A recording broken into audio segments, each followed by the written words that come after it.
Indonesia diprediksi membutuhkan dana hingga 28.223 triliun rupiah untuk memenuhi target nol emisi karbon atau net zero emission pada tahun 2060.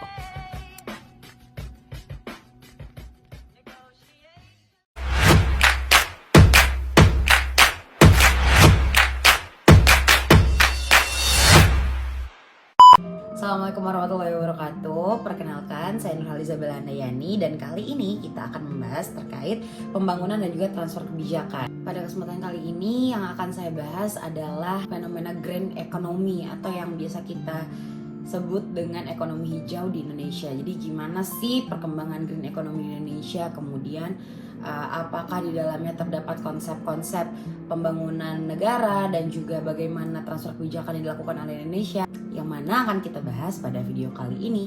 Secara umum yang akan saya bahas adalah bagaimana lingkungan dan juga pembangunan ini bisa memiliki kolaborasi yang baik. Adanya konsep yang dinamakan dengan ESSD atau Environmentally Sound Sustainable Development, atau kalau saya bisa bahasakan, konsep ini meliputi bagaimana pendekatan pembangunan dan juga perkembangan negara itu bisa sejalan dengan analisis lingkungan. Jadi pembangunan atau perencanaan ekonomi jangka panjang sebuah negara itu bisa dilaksanakan berbarengan dengan bagaimana pemerintah juga memperhatikan kondisi lingkungan. Jadi tidak hanya melakukan pembangunan yang masif, namun juga pemerintah memikirkan bagaimana analisis dampak lingkungan yang akan terjadi jika pembangunan tersebut diberlakukan.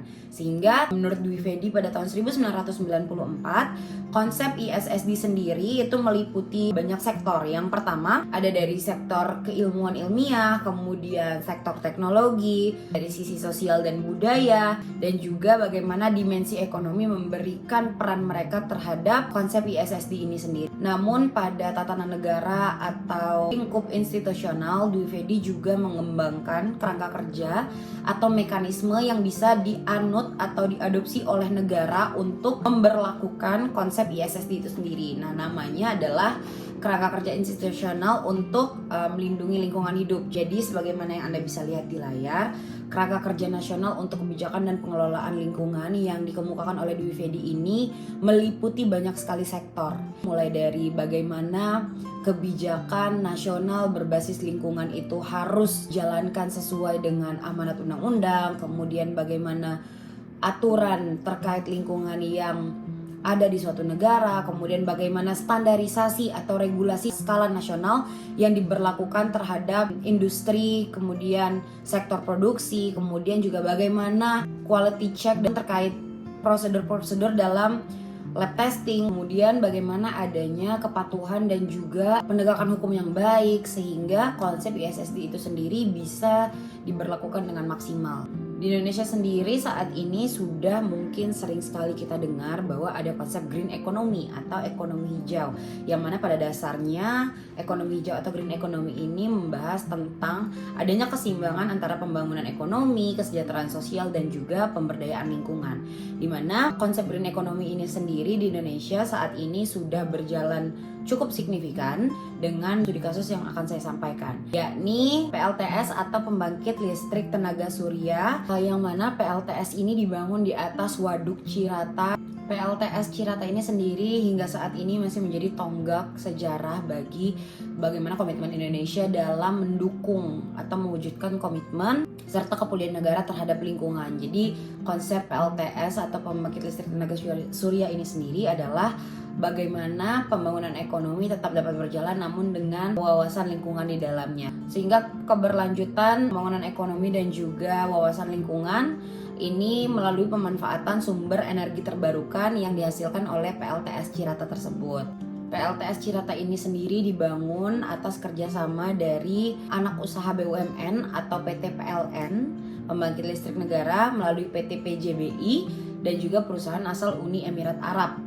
Jadi Direktur Utama PLN Bapak Darman Prasojo juga menyatakan bahwa PLTS Terapung Cirata ini merupakan proyek strategis nasional atau PSN yang berperan sebagai penyedia energi bersih untuk sistem kelistrikan di wilayah Jawa dan Bali.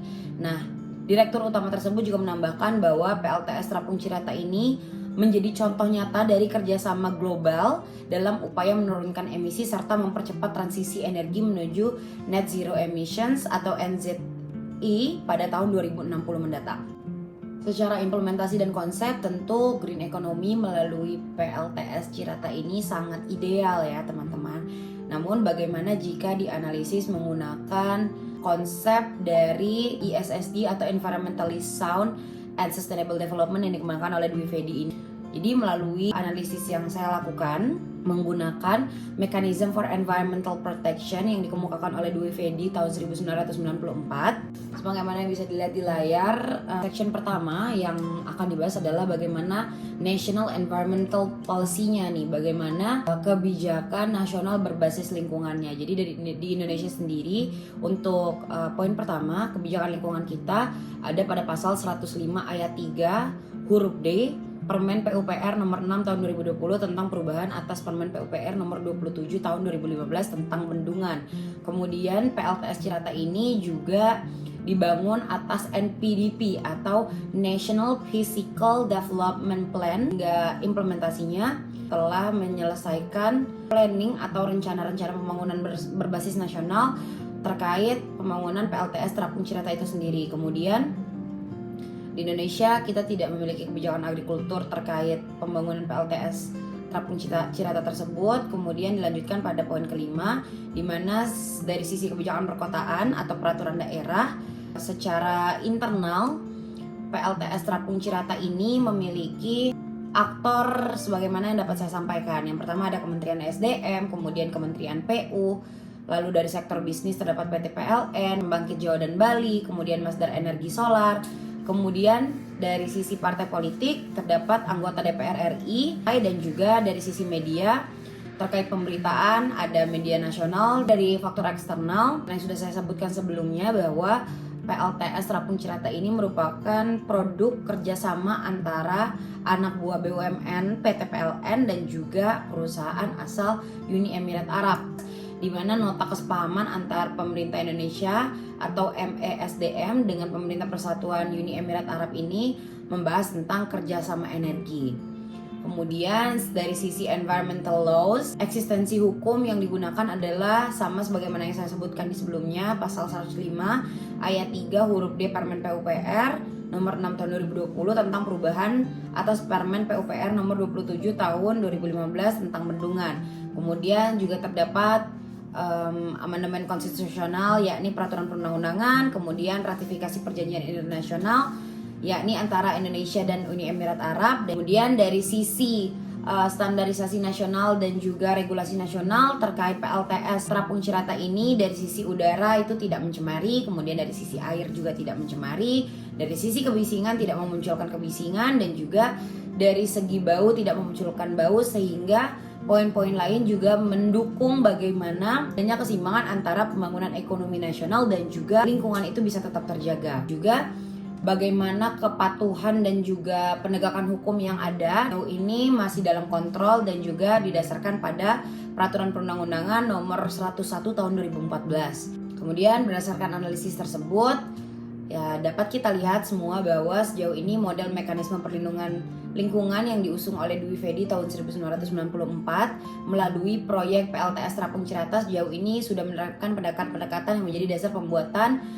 National Physical Development Plan sebagai aksi perpanjangan tangan dari konsep ESSD. Rekomendasi yang dapat saya berikan terkait analisis kasus tersebut, yang pertama adalah dari sisi kebijakan, di mana bagaimana yang saya sampaikan bahwa saya tidak menemukan adanya standarisasi nasional atau regulasi nasional yang membawahi terkait bagaimana standarisasi mengenai pencemaran udara, kemudian pencemaran air, kemudian bagaimana kebisingan yang dihasilkan oleh suatu program, kemudian bagaimana produksi agrikultural dan lain sebagainya yang secara pakem atau digunakan pada proyek-proyek nasional. Dalam pandangan saya, pemerintah perlu membakukan adanya standarisasi nasional atau regulasi nasional yang bisa digunakan oleh program-program ke depannya. Kemudian dari sisi transparansi, mungkin saya sebelum mengetahui studi kasus ini tidak begitu mengetahui bagaimana perkembangan PLTS Terapung Cirata ini dapat memberikan keseimbangan antara pembangunan ekonomi secara nasional dan juga pelestarian lingkungan. Sehingga mungkin kedepannya melalui portal kementerian atau portal media perlu adanya transparansi terhadap publik terkait perkembangan dari PLTS Terapung Cirata ini sendiri terhadap pembangunan ekonomi nasional dan juga bagaimana dampak-dampak lingkungan yang bisa dicegah akibat program ini. Semoga rekomendasi tersebut bisa membawa green economy atau ekonomi hijau Indonesia semakin sukses dan maju ke depannya. Apakah Anda punya masukan lain terhadap studi kasus yang saya bahas? Silahkan berikan masukan Anda di kolom komentar ya. Terima kasih. Wassalamualaikum warahmatullahi wabarakatuh.